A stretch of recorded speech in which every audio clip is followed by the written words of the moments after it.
Today, we're bringing you a top tips beginner's guide for Final Fantasy XIV. I've been playing Final Fantasy XIV for quite a few years now, since around Reborn's beginning. Over the years, there have been quite a lot of quality life changes and features added to the game. With this tips guide, I'm going to be putting this list in order as if you're going to be making a brand new character. Anyway, without further ado, let's get this started. Before picking a character, there's one thing that we suggest you do, and that is server research. Picking the right server for your first character can make the leveling experience vastly different server to server. Some servers have predominantly English speakers, whereas others can feature other languages like a heavy German population, such as the server Shiva. There's one feature, however, which is game changing, and that is the Road to 70. The Road to 70 is a massive increase of XP gained from level 1 to level 70. It's made to help new players catch up. You can find out which server features the Road to 70 by selecting a server on the character creator screen. There should be a star next to the server which has a Road to 70 enabled. There's another cool thing about the Road to 70. Once you level up a character to level 30, 15 days of game time is added to your account. You'll also get 10 silver chocobo feathers which can be exchanged for gear at levels 20, 50, 60 and 70, but I recommend holding onto those feathers till level 50. And using it on the level 50 gear, as some of the starter gear will last you to level 30. This will make the progressing through the later content much easier and enjoyable. One thing I've seen a lot of people do on their first playthrough of Final Fantasy XIV is playing a healing class. Whilst the idea of playing a healing class supporting your team in dungeons and out in the world does sound really cool, however, when that's put into practice and you're questing out in the open world, the combat at low levels is very repetitive and monotonous. Quite often I've seen people run out of steam and switch classes out of boredom to something else. There's a really good solution to that is the Arcanist job. The great thing about the Arcanist class is that it is the only dual class job in the game, meaning that you'll be leveling a DPS job and a healing job at the same time. So whilst you're out in the open world, you can use the Summoner job to kill things really quickly, and if you want to heal some dungeons for those fast queues, you can switch to Scholar. It definitely is the best and most strongest job duo for a beginner to pick up and play. I would also say their glamour is quite nice too. However, that is the endgame, and you'll see what I mean when you get to that. One thing new players usually overlook is the importance of food buffs. Whilst they bring in some nice stats, they also have one thing which is always the same at any food level. A 3% XP increase gained buff which lasts around 25 minutes.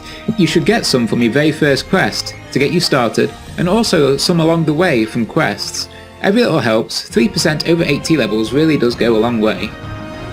Hall of the Novice is something which I can't stress enough is something which you just need to do. At level 15 you can talk to an NPC called the Smith, and you can find him in any of your starting areas, usually found next to the inn. They will usually put you through trials teaching you about your class that you have selected.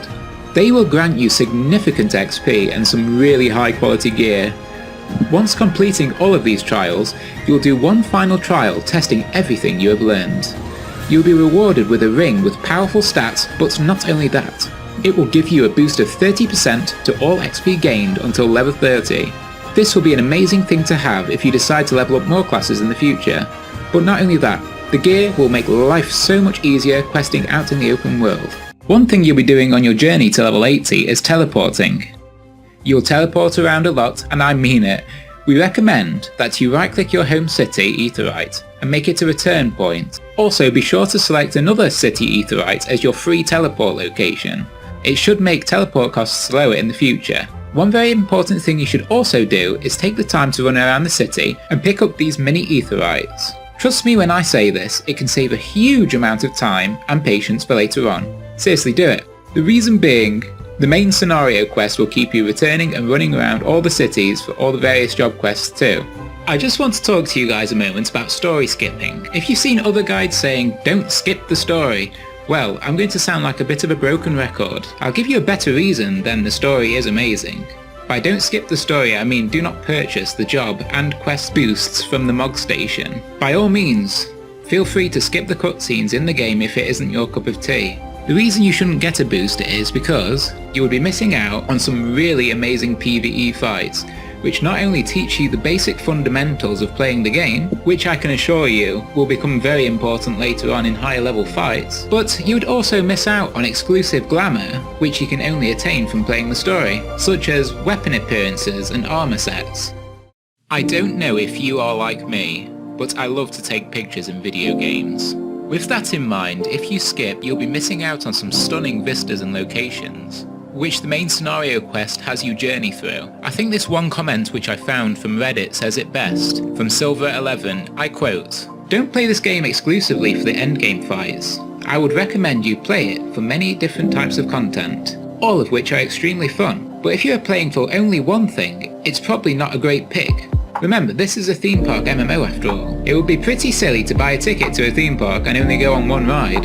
The same thing applies here. If you planned on playing it for just the story, endgame fights, glamour, hanging out with friends, achievement hunting, crafting, money making, and minion mount collecting, then this is the perfect game. Even if you are only looking at 2 or 3 of those things, it's definitely a great pick. But if you focus on just one type of content, you will quickly run out of that kind of stuff to do and drop the game pretty quickly." And I just couldn't agree more. Once you've made your way through the story, I can recommend looking for a free company. What is a free company? Well, a free company is what you would call a guild in most other games. It's practically the same thing with a few cool added features. The inventory view by default can be quite cumbersome, having to navigate through pages just to find something. Well, I've got a little tip here that will make your life much easier and improve the view of your inventory space. Press escape and go to character configuration settings. Next, navigate down to the item tab settings. It should look like a little bag. At the top you will see inventory settings. By default it should be set to normal. I recommend open all setting, which creates one big box and shows all your items in one place. I hope you'll agree that it looks better. Now if you're a WoW player, or have played any other MMO, you'll probably find that the combat can be quite annoying, especially that one thing that makes your character automatically face your target when attacking. This in later game can get you killed when you're trying to dodge mechanics. Well, anyway, I always recommend this to players who want a bit more freedom during combat. Basically we're going to turn off the auto face target when attacking, meaning strafing whilst attacking is possible. We're going to need to go into the character configuration settings once more. This time navigate to control settings and find the tab target. Right at the top you should see an option which says automatically face a target when using an action. Uncheck this option. I hope this will help you avoid some nasty deaths later on in your gameplay.